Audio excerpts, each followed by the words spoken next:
Hi, this is Kajsa Karlsson, Deputy Editor of Dezeen, and I'm broadcasting live from Dezeen's brand new studio space in London.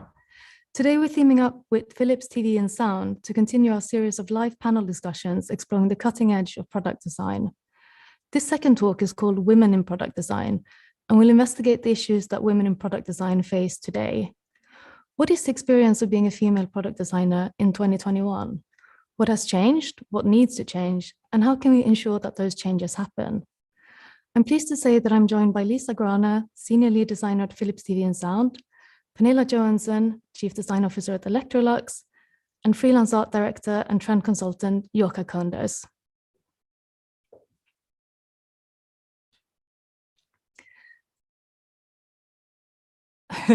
It's a bit of a delay there.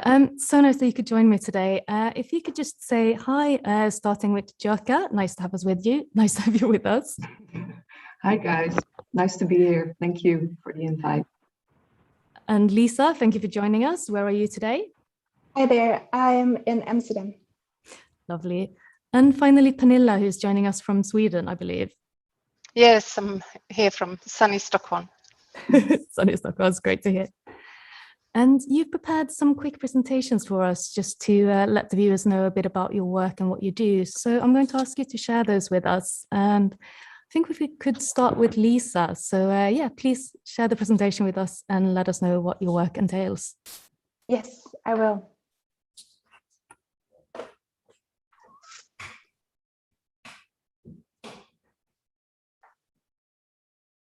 Hi there, I'm Lisa. I'm originally from Germany, studied product design at the Academy of Fine Arts and Design in Maastricht in the Netherlands before I moved to Amsterdam. And I think if somebody would ask me why I became a designer, I would say that I have a huge fascination for making stuff. I think having an idea and trying to make that reality so you can actually hold it in your hands eventually is the most rewarding thing ever. Using your brain to imagine something which hasn't been there before, that's very magical. So I became a designer at Massavandes Studio in Amsterdam. And this is a line of furniture which takes references from the past, but still with a new modern twist to it. This is another furniture line we designed, which also takes references from the past, so has a bit of a vintage look to it. With these pieces, the idea was to design a chair which looks like you just took 4 cushions, you threw them in the air, and bam, you have a chair. Also at Massavandes, I worked a lot on the dinnerware set for KLM, the Dutch Royal Airline. And the idea is to make something which is tailored towards the destination you're flying to. And also these pieces are really lightweight, so they save emissions on the aircraft. I also opened up my own studio, designing mostly furniture and ceramics. And this is the very first product I made. It's a teacup with a little slit, so you can hang your tea bag tag in it. Here I designed a range of sofas for the Los Angeles-based furniture brand Mesh Studios. And our idea was to design a small sofa for limited spaces. And here we designed a modular sofa for big spaces, actually. And the elements are very versatile, so you can arrange them to your needs. Since 5 years, I'm senior lead designer at Philips TV and Sound, and our team is based in Amsterdam. We are working on a range of products, including TVs, monitors, audio products, and IT accessories. Here you see our most recent group picture. As you can imagine, we are all working from home at the moment, which actually worked great for us. So we are a really strong team, and we managed to tackle these difficulties. We all come from different countries, what makes it nice because everybody brings something else to the table. Everything we design starts with a sketch. So we just take pens and paper and pencils and sketch a lot, and that allows us to have a wide open thinking process because we like to think out of the box to explore new opportunities.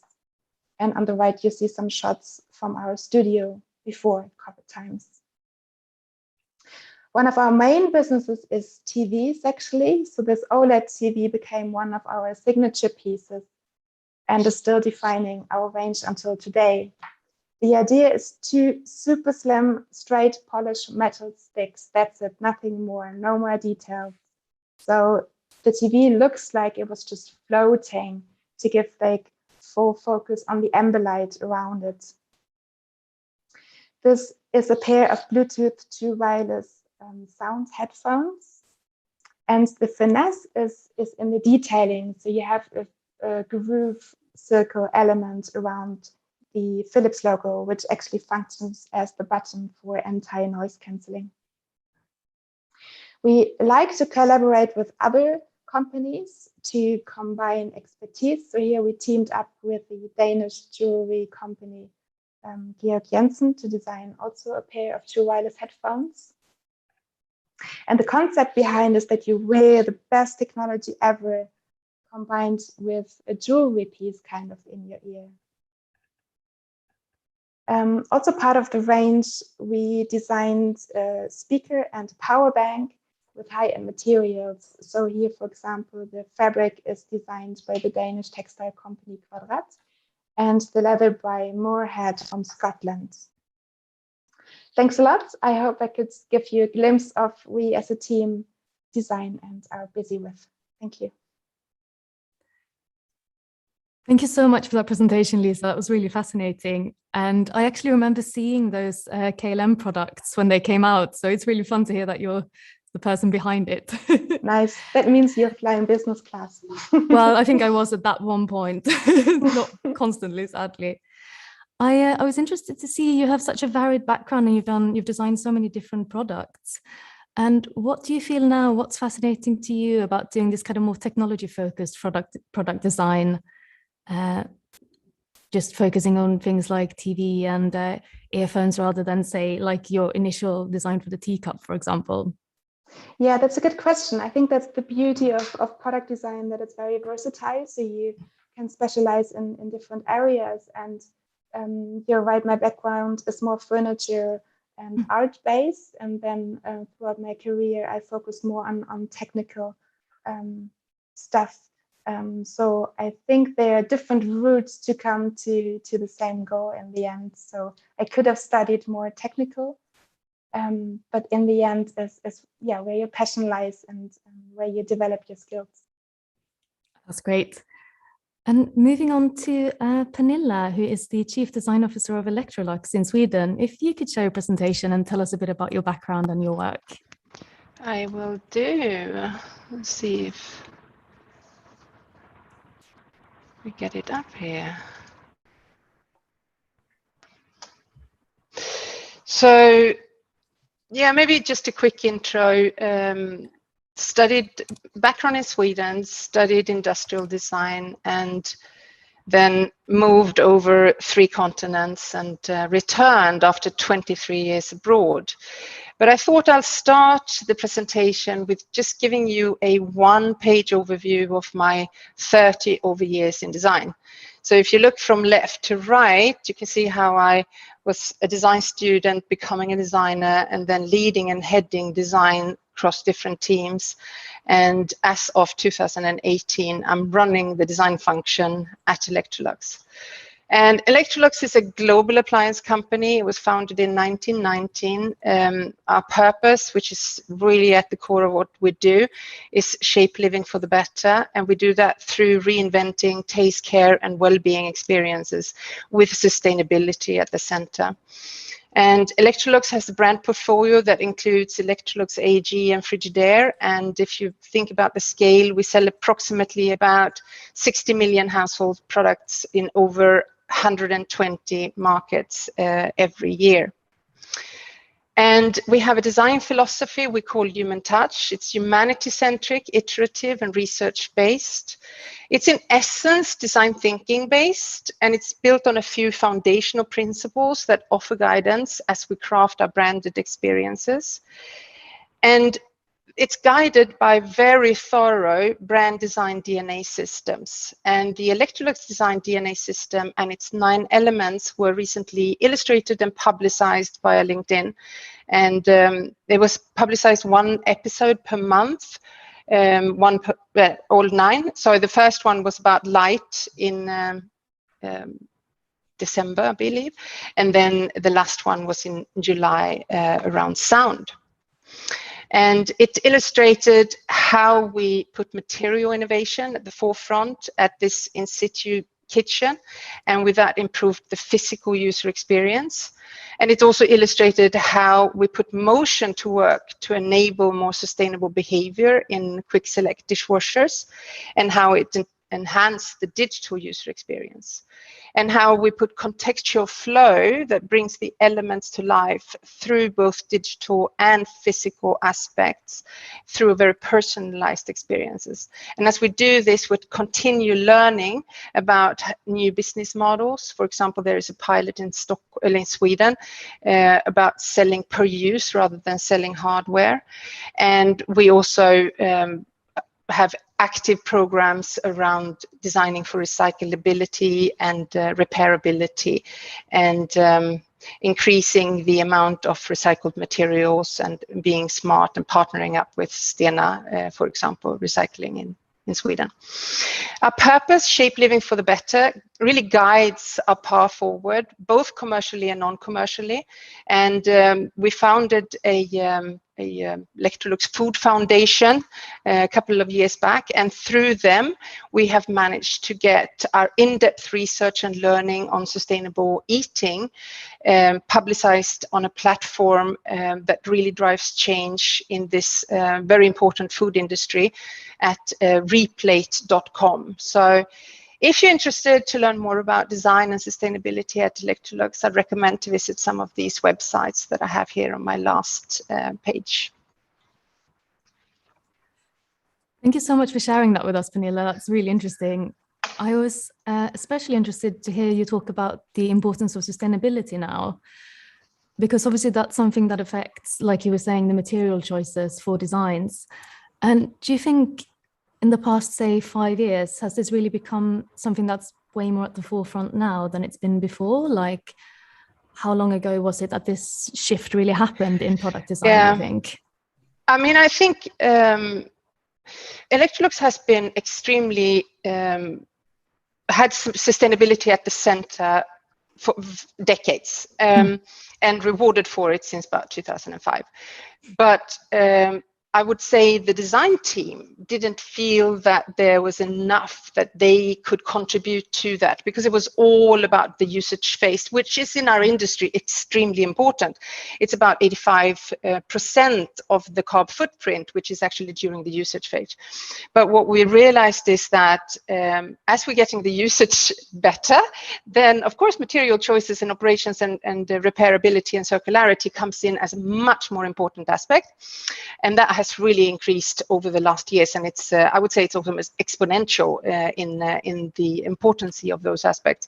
And I do think that usage is still so core, and their design has enormous impact on helping people understand how to best use these appliances, because there is a lot of I would say lack of knowledge in how we should actually be more efficient with the resources we have as consumers. So designers have a very important play there as well. So there's almost this kind of symbiotic sort of relationship between the product designers and the customers. They want more sustainable things, and you want to be able to design products that customers can then use in a more sustainable way, I suppose. Yeah, and in fact, people want to be more sustainable, but they don't actually normally know how to. There is a very big myth in the common knowledge would be that, you know, the shorter the program of a dishwasher and the shorter the program of a washing machine is, the better it would be, right? But it's actually the opposite of what's true. The longer programs are the more eco-friendly. And that's, if you take the analogy of soaking your wash in water for a long period of time, it gets cleaner, right? So these programs are designed to use minimum resources and maximize the clean, but it's not something that is easily understood and often counter to the common knowledge. So that's a challenge we have. Yeah, that's a good time to move on to Joerka Koenders, who's a freelance art director and trend consultant. And I guess you really sort of have your finger on the pulse about what customers want, and probably also kind of you're the person telling them what they want, perhaps before they even know it to start with. Hi. Okay, so yeah, my name is Yorka Koenders. I'm based in Amsterdam, where I studied fashion over 20 years ago.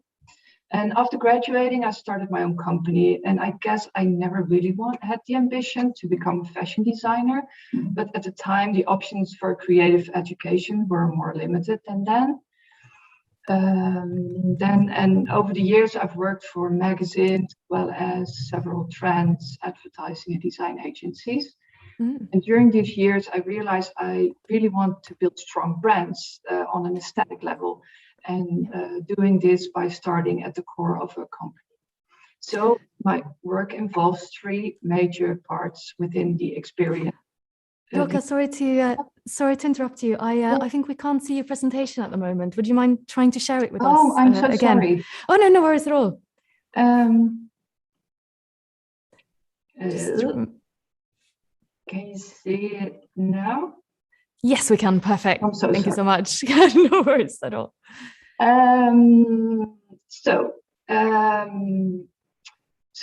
What I was saying that, I really want to build strong brands. And having said that, my current work really involves three major parts within the experience design landscape, which I will give you a glimpse of in the upcoming slides. So to start with design for brands, we try to create design guidelines for specific brands. So you recognize the brand also in the product. And this is done in a way where we first explore the essence of a brand and its values, and then translate them into aesthetics. So when we do that, we create tools for designers, as you see here an example of, so they also understand this design identity. This is how you make sure all visual touch points are also addressed. So you really focus on form, on material and finishing, everything a product holds. And here you see an outcome of this bigger research, where we really create a synergy and also give guidance to the user. And adding color and finishing to the product make it more specific to targets or to the context of the product. So my second topic is trend research. Always be aware of change. What is happening in the world, and how could we influence our products, way of working, and the choices we make. And in example here, every year we create a trend book with Philips TV and Sound to investigate the changes and how they influence them being a technology brand. So we do this by exploring different aesthetic changes.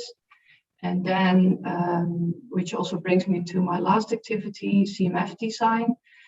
So color, material, and finishing are essential for the look and feel and the identity of products. And we take all the above mentioned research and we apply it to products through material and color development. What fits the product best, and what do we believe does the consumer need? In example, finding the balance between, like here, tech and home. Such as this product in collaboration with Yorka Johansson that you already also seen from Lisa. But also trends can be used in different areas of the brand identity. So every year you can also let it be helpful for instance, asset creation. So how you do your photo shoots or your packaging or what have you. So to show you some of the progress in this year's trends, COVID and Black Lives Matter played, of course, a huge role when they analyzed them to find the aesthetic language. And if we take, for instance, this trend as an example, we always first create these sort of concept level color material palettes, but then also a more applied level palette, really specifically for consumer electronic products. And here you then also see the results to create some new experiences for specific targets. Within Royal Philips, I worked on many other projects, such as, for instance, this design identity for Philips event, looking specifically how to create this identity and always keep the user in mind. So from babies to children in different life stages, but also for the parents and everything in between. To still have consistency, but also cater for specific needs. And over the past decade, I've been working together with Philips design team to create strong language in their vacuum cleaner division, creating a recognizable experience across products. And to cater for this experience, we also work a lot cross disciplines to make the brand stronger. In this case, by translating applied products, CMF, also to packaging. So this was it from my side. Thanks very much, Yorka. And I always find it really fascinating thinking about trend forecasting for electronics, especially because it's products that last for such a long time. So when you're working with Philips on these sort of product designs, do you think about trends in a different ways when it comes to consumer electronics rather than when you think about trends sort of for perhaps clothes or smaller design products? And I think also that's the reason why I sort of moved out of fashion, because the pace is quite quick, and every season you have to sort of deliver something else. And I felt like you really want to build a strong identity and a strong brand, but of course you also have to keep in mind that we are changing.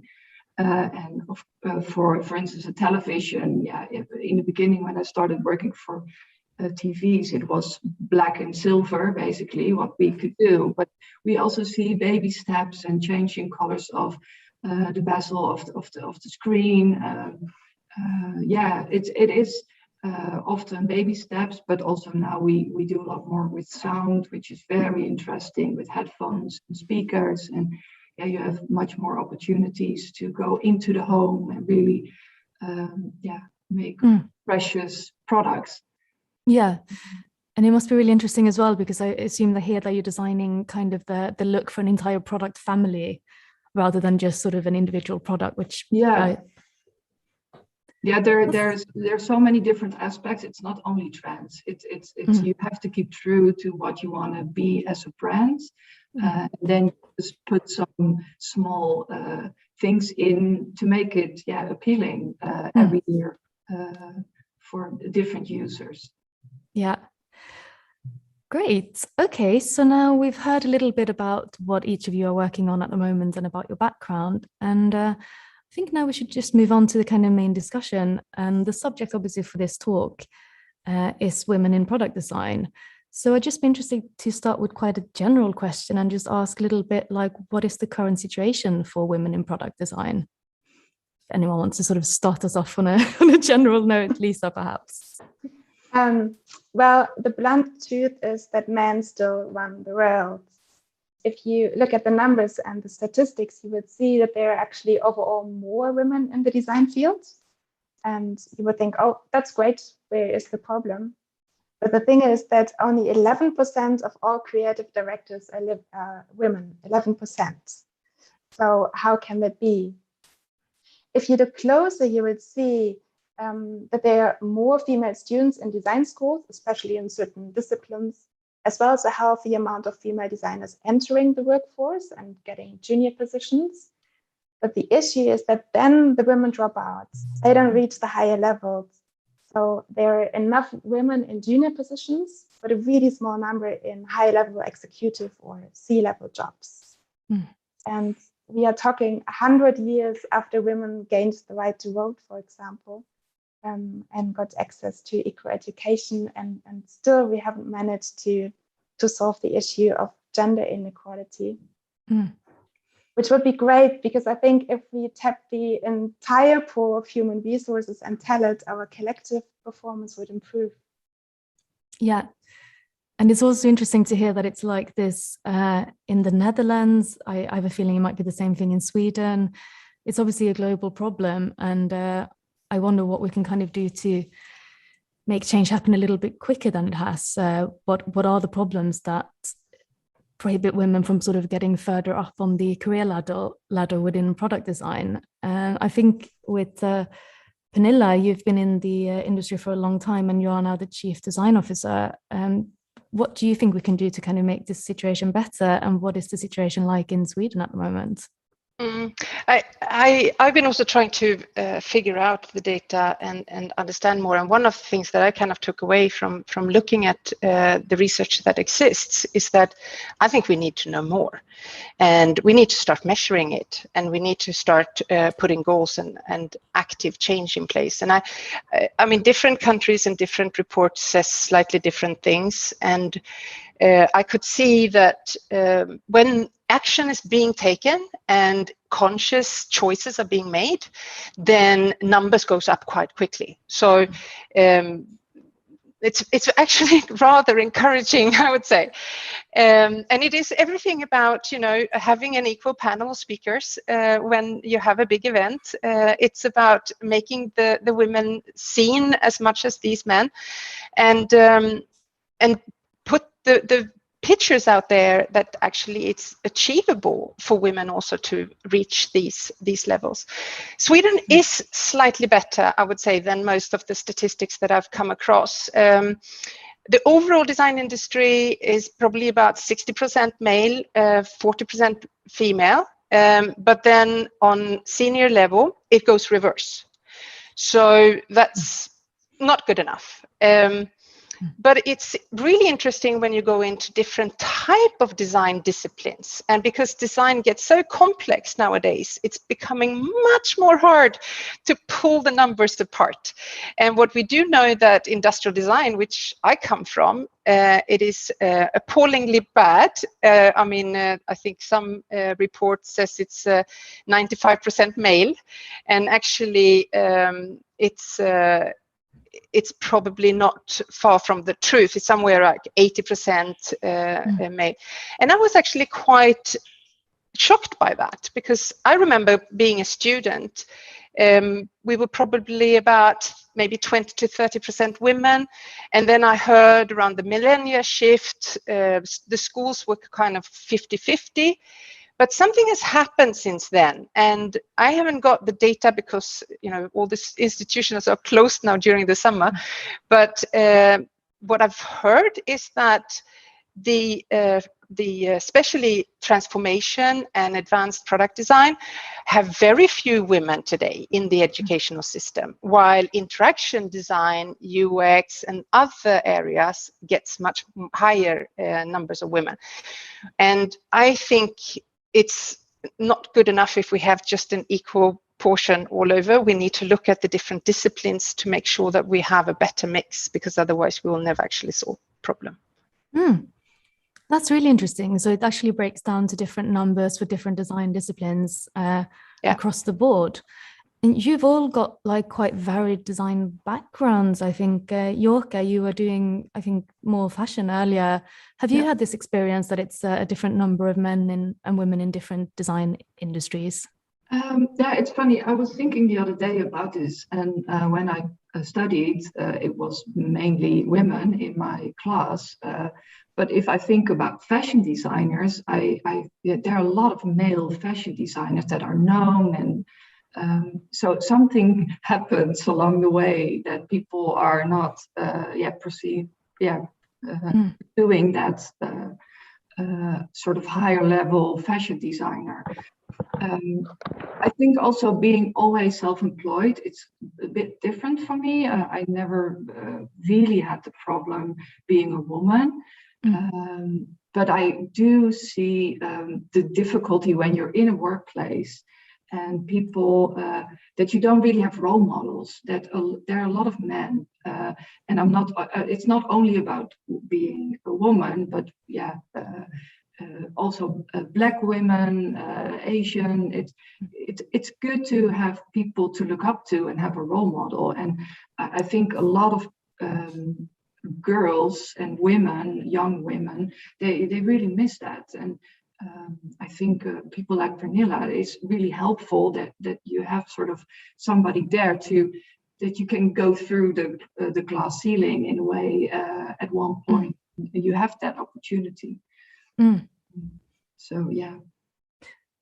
And I suppose it might also be the perception of different design disciplines that might affect whether we view a certain type of design as inherently male or female design. Lisa, I know that you did more furniture and product design, and I'm kind of under the impression that there's potentially more female designers in that than in perhaps industrial design, but I'm not sure that's correct. That might just be my kind of prejudice on design. That is true. So I think the perception of a specific discipline is very different. So guys are more attracted to car design or something which is more engineering based, and women might be more pulled towards studies like fashion, illustration, and textiles. So you see there are different numbers in design schools in different disciplines. But I think the issue lies much deeper still. So even if you have a bigger female amount in design schools and in junior positions, as I said, like once you go higher up the career ladder, you only have 11% of creative directors. I'm going to repeat this number. Yes, I think this is more the problem in the end. And do you think this issue is because of things like childcare? Would it be better for women if part-time work perhaps became more of the standard, flexible work hours? Like, what do the three of you think we could potentially do to make it a bit easier to get higher up in the design industry as a woman?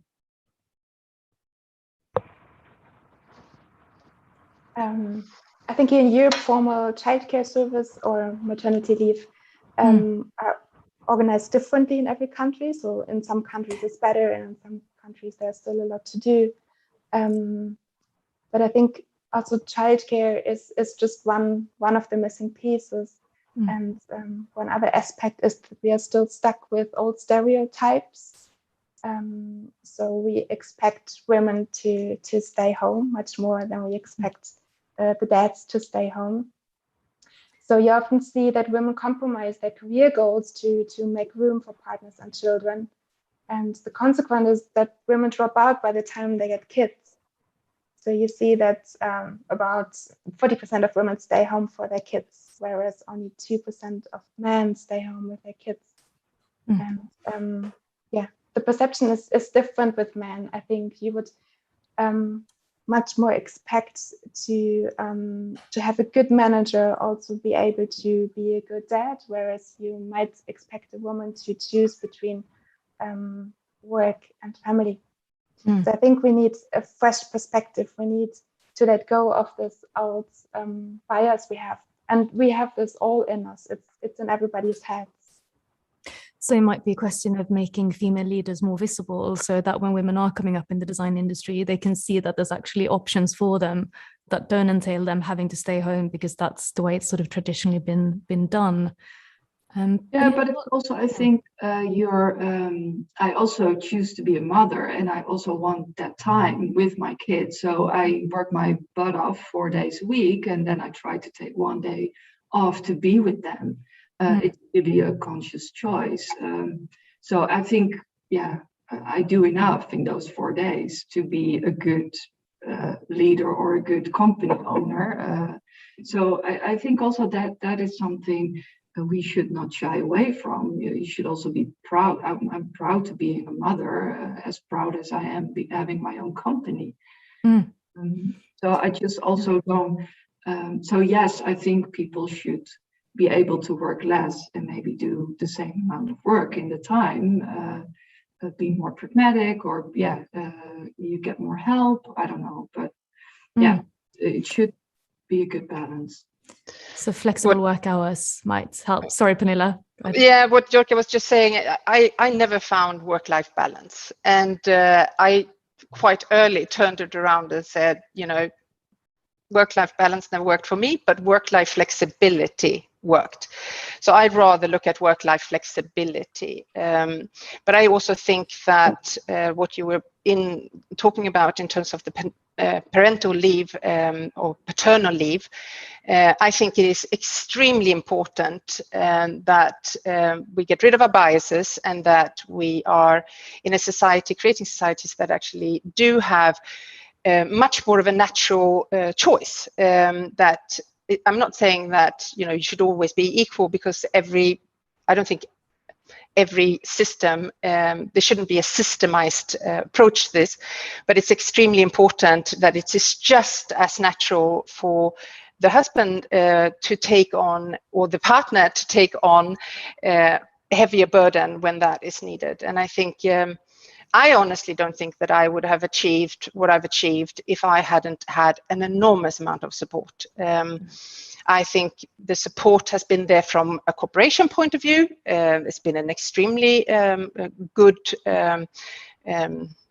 support for me to have a family, but I have also a husband that is unconditionally supporting my career, and I have lived a big part of my career in Asia, so I have had help, and I take my hat off for all the women that have achieved that without the help that I've had. So it is not that easy, and it should not be underestimated. Yeah. Do the three of you think that things have improved in, say, the last decade, perhaps? And also, I'm quite interested to hear if the pandemic of the last, year and a half now, I suppose, if that's changed the way in which you work, and if you think that that's changed how perhaps women work in the countries you're based in. Has that had any impact on women in product design? Like, are things getting better for women in product design? Are we seeing more women in leadership roles? I know we still have quite a long way to go, but do you feel like it's at least going in the right direction? Well, I think it does. I think that let's say the view of what a leader should be, and the traditional stereotyping is evolving as much as everything else in society is evolving. And I believe that movie industries and other aspects which is showing us how life can be or could be, is having a huge impact on our perception of what could be and the change that we want to have. So I see that if you look at where we've come, there must be easier to get to the next step. And I do believe in exponential change. It just has to be easier to get to the next 10-20% that's needed to achieve the setup. Yeah. Yorka and Lisa, do you have the same experience that things are getting a bit better? Or? I think so. I think things are getting better. I think COVID was not good for anyone. I think a lot of people chose to work less, maybe. But yeah, I do believe things are, especially looking at a company like Philips, because I worked in so many different categories within Philips. They do a good job in general. They're not only in design, but also in the business, in the marketing teams. You see a lot of women doing great. So yes, I think it's changing, but it can still be better. Yeah. We have a question from the. Oh, sorry, Lisa, go ahead. I feel the same. So, for example, we have still the huge factor of a pay gap between women and men. So, still today, women earn 70% of their male colleagues, and that is not really changing. That situation kind of stagnated in the past decade. But just this year, the European Commission has presented a new proposal for a transparency law on pay to ensure that men and women get equal pay for equal work. So that means that company will be legally obliged to openly publish what they pay their employees. And I think that such a law will change a lot, because some women might not even know or will never know that they get paid less. And if you look at Scandinavia, for example, where it is completely normal to know what everybody earns. Since you have paid transparency since the 18th century, you see that it works. So in Sweden, for example, the pay gap is only 6%. So yes, as I said, I think we're on the good track, but there's still work to do. And is that a new law in the European Union? Did you say with the pay transparency? Commission proposed a new law this year, so it's not there yet. So that's a very tangible example of how government regulations can actually help solve problems in the industry like this. I've got a few audience questions that I thought I might ask you while we're in the conversation. Neil Pinder asks, have any of the presenters devised strategies to embed non-exploitation of women into the ethos of their companies or designs? And if you could give any examples, if you have. So to embed non-exploitation of women into the ethos of either their companies or the designs they create. Well, I think if you look at large companies like Philips and Electrolux, there are very clear global policies in place that none of exploitations. I mean, we have very, very strong laws that goes beyond laws of any country. And I think what has happened over the last, I would say, decade is that companies are much more serious about building the trust with their employees that actually things are getting reported. I think if you go back 10, 20 years back, maybe those policies were in place, but maybe people didn't feel safe enough to actually address them. But I think those things are taken extremely serious today in at least Electrolux, and I would assume the same for Philips. Yeah, no, that's great to hear, and so that people feel more comfortable bringing any potential issues to the surface, which they might have not been as comfortable talking about earlier on. And maybe I just got some thought to that I wanted to share, because when I took on the role of heading design at Electrolux, I decided that I wanted to get the depth of understanding of every designer, with 200 designers around the world. So to get to them, I asked them for trust, and I asked them to write me a thank you letter that would be dated 1.5 years later. And based on that, I draw my conclusions on the strategy that we would take forward. And I got in total 45,000 words and a lot of letters from individuals that shared what had been going on in the past. And so it was extremely rich to know the biases and the challenges and what they faced, which was absolutely non-acceptable.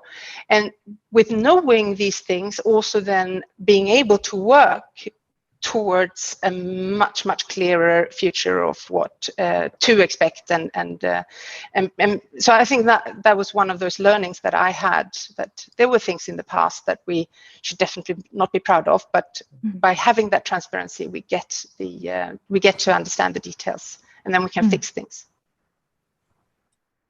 The issue of transparency and feeling comfortable raising difficult questions seems to be kind of a red thread in this conversation, that's what we need to aim for, to have a more perhaps transparent workplace.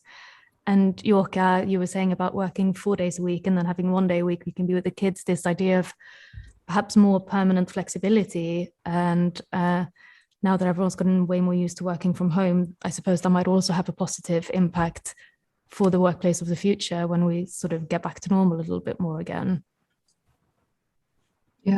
Yeah, for sure. I have another audience question here from Male Care, who asks, is there any truth that there are gender-based differences in how male and female designers approach design and branding challenges?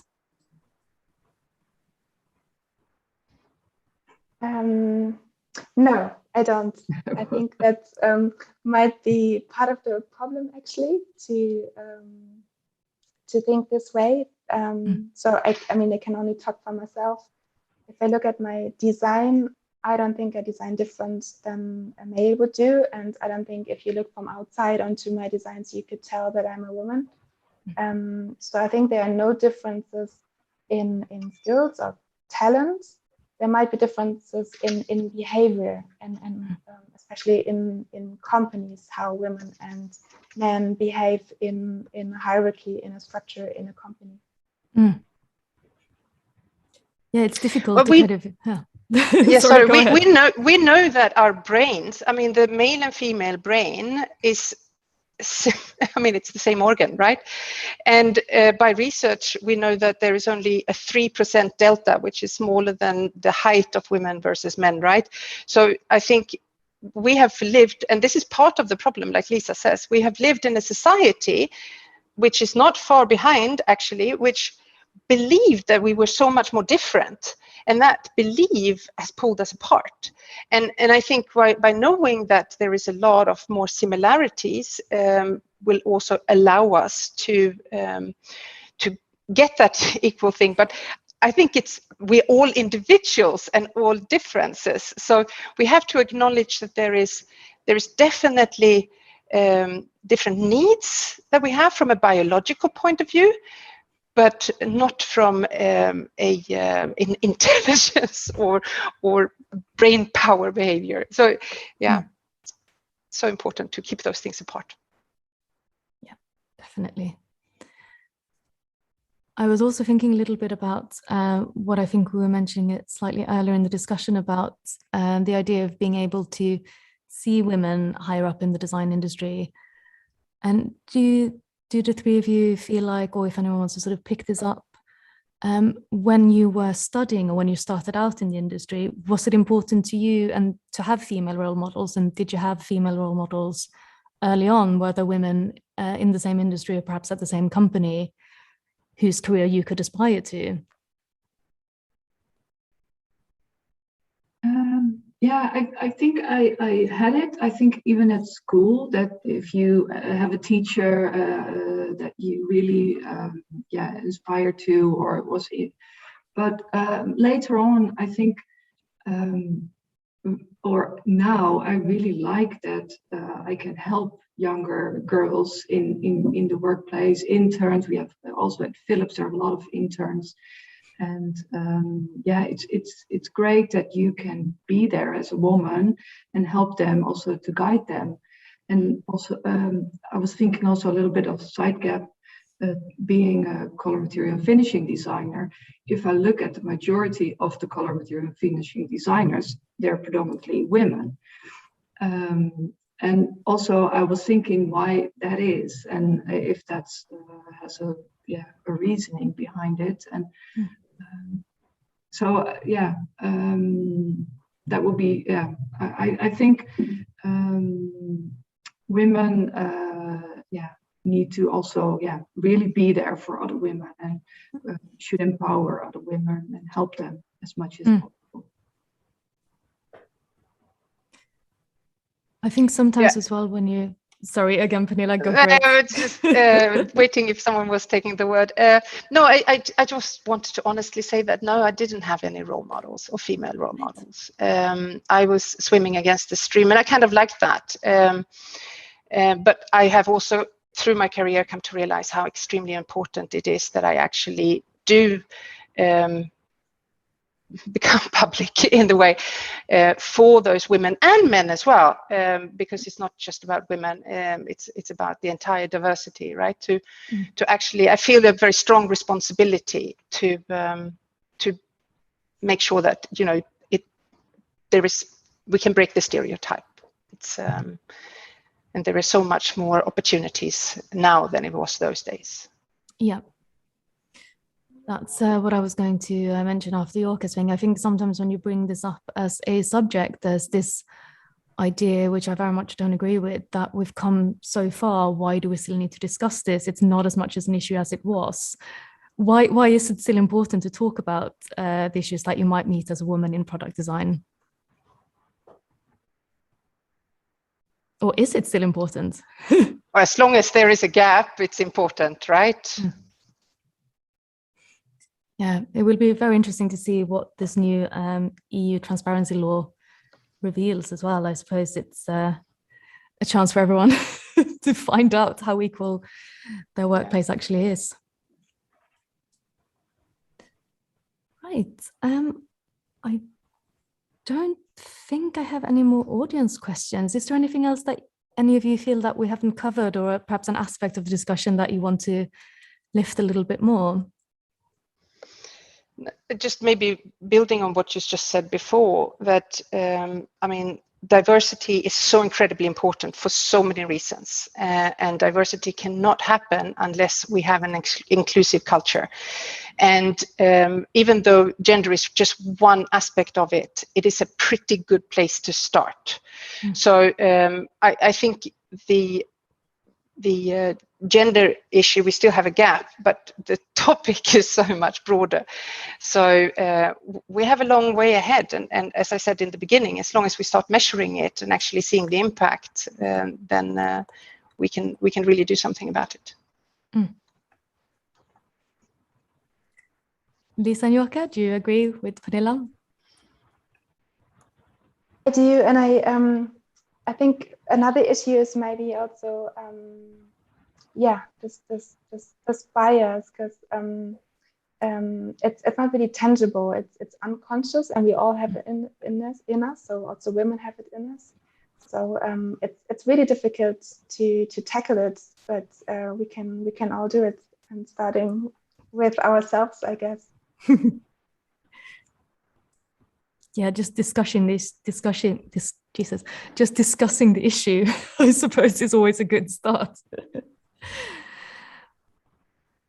That's wonderful. I think that might be a good note to end on. And I want to thank you all so much for taking part in the talk today. It was really fascinating to hear your opinions and really great to see your work. And obviously, I'm sure we'll see a lot more of your designs and probably use a lot more of your designs in the future as well. So yeah, thanks very much for joining us. Thank you. Thank you, guys.